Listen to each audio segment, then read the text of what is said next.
काँग्रेसचे प्रदेशाध्यक्ष नाना पटोले बोलतायत। काल राज्याच्या सरकारने काल विधानसभेमध्ये लोकशाहीचा खून केला असं म्हटलं तर वावगं ठरणार नाही। मराठा आणि ओबीसी आरक्षणाचं कुठलंही कारण नसताना जे सरकारच्या अधिकारात आहे, जे आश्वासन देवेंद्र फडणवीसांनी मराठा, धनगर, गोवारी, हलबा अशा समाजाला आरक्षणाचे जे गाजर दाखवले होते ते पूर्ण करण्याची जबाबदारी त्यांचीच आहे।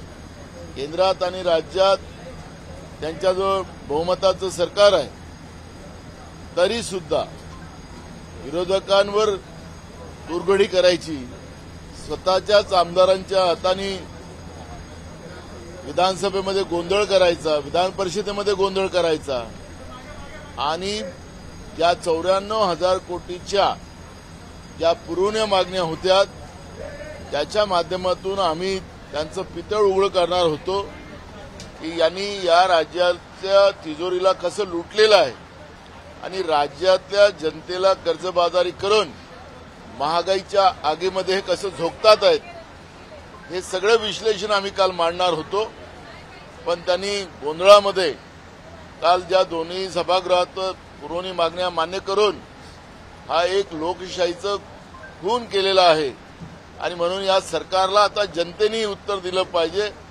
जनतेने यांना आता घरी पाठवल्याशिवाय आता जनतेने पण शांत बसायचं कारण नाही, कारण की हे लोक या एकीकडे अनिल अंबानीचं जवळपास 1,500 कोटीचं कर्ज माफ करतात, म्हणजे तो लाडका भाऊ झाला, आणि बहिणींना द्यायचे 1,500 रुपये आणि त्यालाही कर्ज करून द्यायचे। एकीकडे एकाचं कर्ज माफ करायचं आणि एकीकडे बहिणींसाठी कर्ज आम्ही घेतो अशा पद्धतीचं बहिणींना फसवायचं आणि महागाईच्या आगीमध्ये या बहिणींना त्यांचा संसार उद्ध्वस्त करायचा। हे पाप जे आता एकनाथ शिंदे आणि भाजप प्रणित सरकार करते आहे, यांचं आम्ही आता रस्त्यावरची लढाई ही आता आम्ही घेऊन जाऊ। त्यांनी केलेल्या कालच्या पापाचं त्याचे परिणाम त्यांना भोगावच लागले पाहिजेत, ही भूमिका काँग्रेस पक्षाची आहे।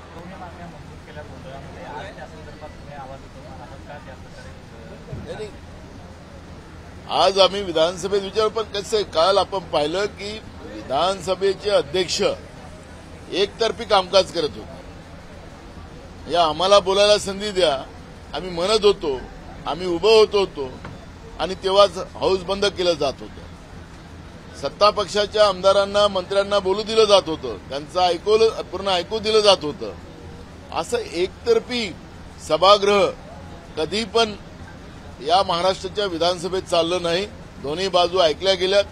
पण काल विधानसभा अध्यक्षांनी जी त्या ठिकाणी जी राजकारण केलं, हे खरं तर महाराष्ट्राच्या विधानसभेसाठी तो कालचा दिवस काळीमा फासणारा होता आणि म्हणून आज अध्यक्षांना पण आम्ही प्रश्न विचारणार आहोत की तुम्ही आम्हाला उत्तर द्या, कारण की एकीकडे गोंधळामध्ये त्यांना बोलू दिलं जात होतं, आम्हाला बोलू दिलं जात नव्हतं आणि त्याच्यामुळे या सगळ्या प्रश्नांचा उत्तर आज विधानसभा अध्यक्षांनी दिले पाहिजे, या पद्धतीची भूमिका आमची राहणार आहे। समृद्धी महामार्गावर भेगा पडलेल्या पाहायला मिळत आहेत। संभाजीनगरच्या इंटरचेंजजवळ मोठ्या भेगा आहेत।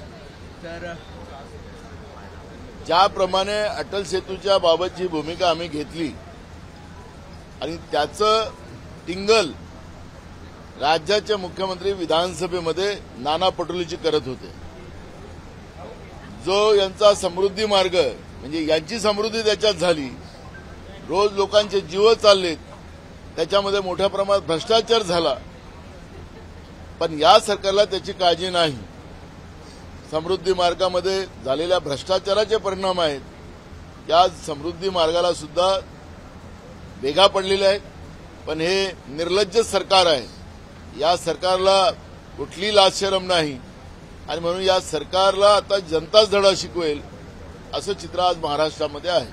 दुसरीकडे राहुल गांधी पंढरपूरच्या यात्रेत सहभागी होणार आहेत 14 तारखेला, कसं पाहता एकूण काय असणार आहे रचना? अजून कुठलाही प्रोग्राम त्यांचा आलेला नाही. काही चॅनलवर ते दाखवलं जाते आहे, पण अजूनही कुठला प्रोग्राम त्यांचा आलेला नाही. त्यामुळे प्रोग्राम आला तर मग आम्ही तुम्हाला, आणि त्याच्यामध्ये राहुलजी आले ते त्यांना काही वेगळं व्हीआयपी ट्रीटमेंट वगैरे काही नाही. जे आमचे वारकरी चालतात त्या वारकरी प्रथेप्रमाणे राहुल गांधीजी या वारीमध्ये समावेश होतील. आणि त्यांनी मोठा विक्रम जो केलेला आहे कन्याकुमारी ते काश्मीर पैदल चालण्याची, त्यामुळे राहुलजींना ती सवय आहे. त्यामुळे साध्या आणि सगळ्या व्यवस्थेमध्ये, वारीच्या कुठल्याही व्यवस्थेमध्ये डिस्टर्ब केला जाणार नाही आणि साध्या पद्धतीनं राहुलजी त्याच्यामध्ये चालतील अशा पद्धतीचा प्रोग्राम. नाना एमसीए मधून तुम्ही माघार घेतली, काय नेमकं गणित जमलं नाही की काय झालं? मी फॉर्मच भरला नाही तर माघार कुठून घेतला? ट्विट होता का तुम्ही अध्यक्षपदी तुम्ही ट्विट केलं स्वतः? तो ट्विट आम्ही दुसरा फॉर्म भरला त्याच्याबद्दलचं ट्विट होतं, त्याला थोडंसं चुकीचं झालं, त्याला आम्ही तातडीने डिलीट केलं. शिंदे गटाच्या आमदारांनी असा दावा केलेला आहे की जयंत पाटलांचा विकेट जाईल. आता मला असं वाटतं उद्याचा दिवसच बाकी आहे, उद्याच समजेल कोणाचा विकेट जाणार आहे. त्यामुळे घोडेबाजार करणारी जी मानसिकतेची लोक आहेत, सत्तेमध्ये बसलेली आहेत, त्या लोकांच्या अशाच भूमिका आपल्याला बाजूला पाहायला मिळतील आहे. त्याच्यामुळे आज त्याच्यावरची चर्चा करणं बरोबर नाही. थँक्यू. मतं जी आहेत, उरलेली मतं कोणाला देणार आहेत आणि कसं कॅल्क्युलेशन कसं तुमचं? तुमची उरलेली मतं कशी आणि पुढे कॅल्क्युलेशन कसं करणार आहे ते आता आपल्याला सांगता येत नाही. त्याला गोपनीयता असतं मतदानाच्या याच्यामध्ये, आणि गोपनीयता मतदानाची सांगता येत नाही. त्यामुळे मी आता काही त्याच्यावर वक्तव्य करणार नाही. नाना, वरळी हिट अँड रन प्रकरणामध्ये सरकारने 10 लाखाची मदत केलेली आहे मृत कुटुंबियांना. कसं पाहता याकडे? सरकार जबाबदारी झटकताना पाहायला मिळत आहे का? जे सरकार सलमान खानच्या घरावरती जेव्हा गोळीबार होतो त्यांना भेटायला जातात, मात्र सर्वसामान्यांचं सरकार म्हणून शिंदे स्वतः म्हणत असतात, त्या सर्वसामान्यांकडे कुठेतरी शिंदे दुर्लक्ष करताना पाहायला मिळत आहेत का? जी महिला मरण पावली त्यांचे जे पती आहेत त्यांनी परवा त्याचं स्टेटमेंट आपण पाहिलं असेल की या राज्यामध्ये गरिबांसाठी न्याय नाही. एक सूचक वाक्य त्या प्रदीपजी ज्यांचं नाव आहे त्यांनी सांगितलेलं आहे. हे सरकार गरिबांचं नाही आहे, गरिबांच्या जीवाची किंमत नाही. गरिबाच्या जीवाची 10 लाख रुपये किंमत लावून श्रीमंताच्या मुलांच्या गाडीनं, आणि ते कोण श्रीमंताचे पोरं ड्रग पिलेले, 3 दिवस जो शहा मिळाला नाही त्याला कुठं लपवून ठेवलं होतं. जिथपर्यंत त्याचे ब्लड सॅम्पल हे सगळे क्लिअर होत नाही तिथपर्यंत त्याला लपवून ठेवलेलं होतं. त्याच्या शरीरामध्ये ड्रग होता. ड्रगच्या नशेमध्ये त्यांनी या पद्धतीचं कृत्य केलं. त्या महिलेला ज्या पद्धतीनं ऍक्सिडेंट झाल्यानंतर ती बोनेटला अडकली, पण तिला पुन्हा रस्त्यावर टाकलं, तिच्यावर पुन्हा गाडी चालवली, ही हत्या आहे. आणि सरकार आता आणि यांचं प्रशासन त्याला ऍक्सिडेंटचा प्रकार दाखवतात आहे.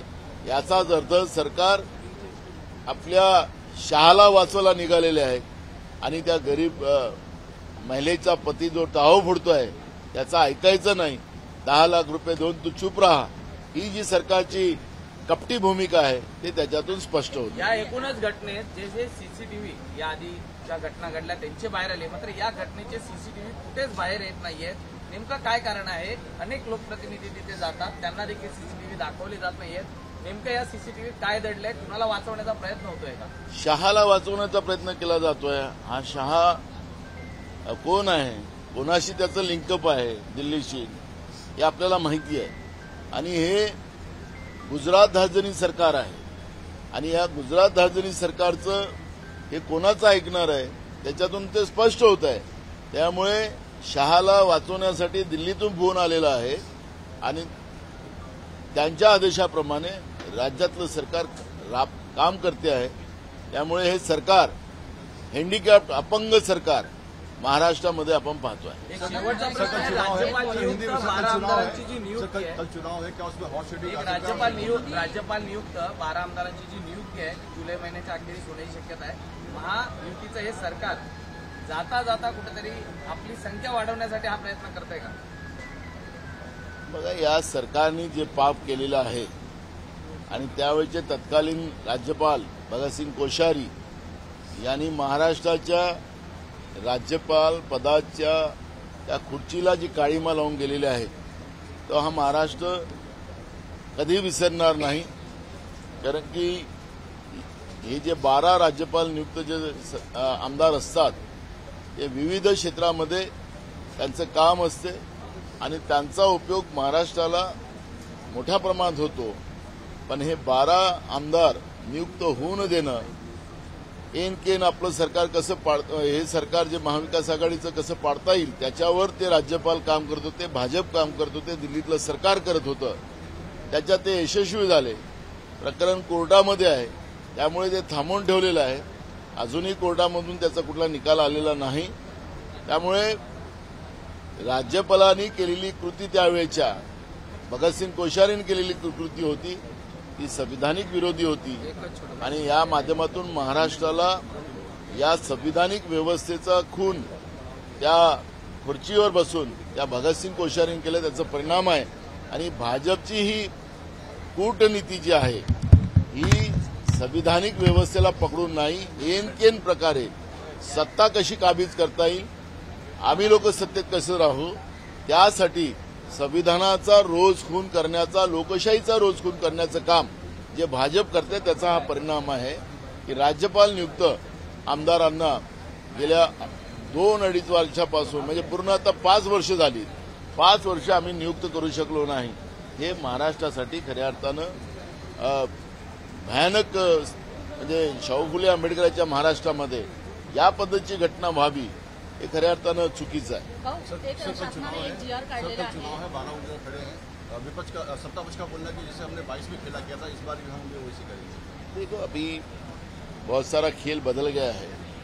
ये डाका डाल सकते हैं, चोरियां कर सकते हैं. पब्लिक ने लोकसभा में बताया ना. तो मूल सब्जेक्ट है कि जो भ्रष्टाचार से पैसे कमाकर खरीदारी में विश्वास रखते वही लोग इस तरह से बात कर सकते हैं. और इसलिए कल इसका इलेक्शन है, कल ही इसके रिजल्ट आने वाले हैं. तो आपको रिजल्ट पता लगेगा. खरीदने से बिकते हैं कि ये लोगों को, हमारे विधायक लोग इनको सबक देते हैं, तो कल बताएंगे. विपक्ष को पूरा विश्वास है, शासनाने पूरा विश्वास है. एक GR प्रसिद्ध केलेला आहे. नाही, याच्यामुळे तर यूपीएससीच्या व्यवस्थेवरच आता शंकेने लोक बघतात आहे. हे सगळं, या सगळ्या कठीण परीक्षा यूपीएससी म्हटलं की एक विश्वास, आता त्या यूपीएससी मधलाही या सगळ्या घडामोडीमध्ये प्रश्नचिन्ह लागलेलं आहे. याची चौकशी सुरू आहे. चौकशी आल्यानंतर याच्यावरची प्रतिक्रिया आम्ही देऊ. शासनाने एक निर्णय जाहीर केलेला आहे. हॉटेल पॉलिटिक्स आता सुरू झालेलं आहे, याकडे कसं बघताय? हे तर GR बोलते काय. शासनाने एक GR काढलेला आहे. मुंबई ठाण्यामध्ये ज्यांनी कोट्यावधीचे प्रोजेक्ट बनवलेले आहेत अशा MMRDAला विशेष नियोजन प्राधिकरण अशी म्हणून नियुक्ती दिलेली आहे रायगड आणि पालघरमध्ये. आता त्या ठिकाणी कोट्यावधीचे प्रोजेक्ट होणार आहे, त्यामुळे स्थानिकांची चिंता वाढली आहे. बघा, निसर्गाला संपवणं आणि कुठल्याही हालतात बिल्डरांना फायदा कसा होईल याच्यावरची व्यवस्था केंद्र आणि राज्य सरकार मिळून करते आहे. आपण नवी मुंबईचं विमानतळाचा अगर चर्चा केली तर समुद्रामधली सगळी झाडं तोडून, समुद्र बुजवून त्या ठिकाणी विमानतळ केलं जाते आहे. एकीकडे जनतेच्या हिताचे काही प्रकल्प करायचे असतील तर त्याला अनेक पर्यावरणाचं, अनेक याचे फॉरेस्टचे परवानग्या घ्याव्या लागतात. पण याच्यामध्ये कुठली परवानगी नाही. इथं यांचे कॉन्ट्रॅक्टर, यांचे बगलबच्चे, त्याला फायदा कसा होईल. आणि म्हणून आता हा जो MMRDAचा विस्तार हे लोक करतात आहेत त्याच्या मागचा उद्देश एवढाच आहे की यांचे बिल्डर जे बगलबच्चे आहेत त्यांना फायदा करून पूर्ण कोकणातलं निसर्गच संपवायचं हा सरकारचा घाट आहे. ना एक शेवटचा प्रश्न आहे. SEBC प्रमाणपत्र देणारी पोर्टलची साईट मागच्या अनेक दिवसांपासून बंद होती, त्यामुळे FPSCला उतरणारे उमेदवार यांनी EWS मधून जे तो फॉर्म भरलाय, पण परीक्षा झाल्यानंतर किंवा आधी आता आम्हाला हा संदर्भ चेंज करता अशी मागणी केली जाते. तर या संदर्भात महाविकास आघाडीचे आमदार कैलास पाटील असतील, रोहित पवार असतील यांनी सुद्धा उपस्थित केलेलं आहे. तुम्ही याकडे कसं बघता? बिलकुल भाजप या सरकारचं प्लॅनिंगच आहे की मागासवर्गीयांचे मुलं मुली, आर्थिक कमजोर असलेल्यांचे मुलं मुली हे प्रशासकीय सेवेमध्ये आलेच नाही पाहिजे आणि म्हणून मुद्दामून ती साईट बंद करून ठेवून या गरीब आणि होतकरू मुलांचं आयुष्य बर्बाद करण्याचं काम यांनी केलेलं आहे या सरकारने. त्याचा आम्ही जॉब सरकारला विचारू. थँक्यू. नमस्कार. मन सुद्धा तुझं ही वेगळ्याच प्रकारची मालिका तुम्हा सगळ्यांना खूप आवडली होती. याचा दुसरा सीझन कधी येणार अशी विचारणा झाली. प्रतीक्षा संपलीये मित्रांनो. येतोय मन सुद्धा तुझाचा दुसरा सीझन. होई मन सुद्धा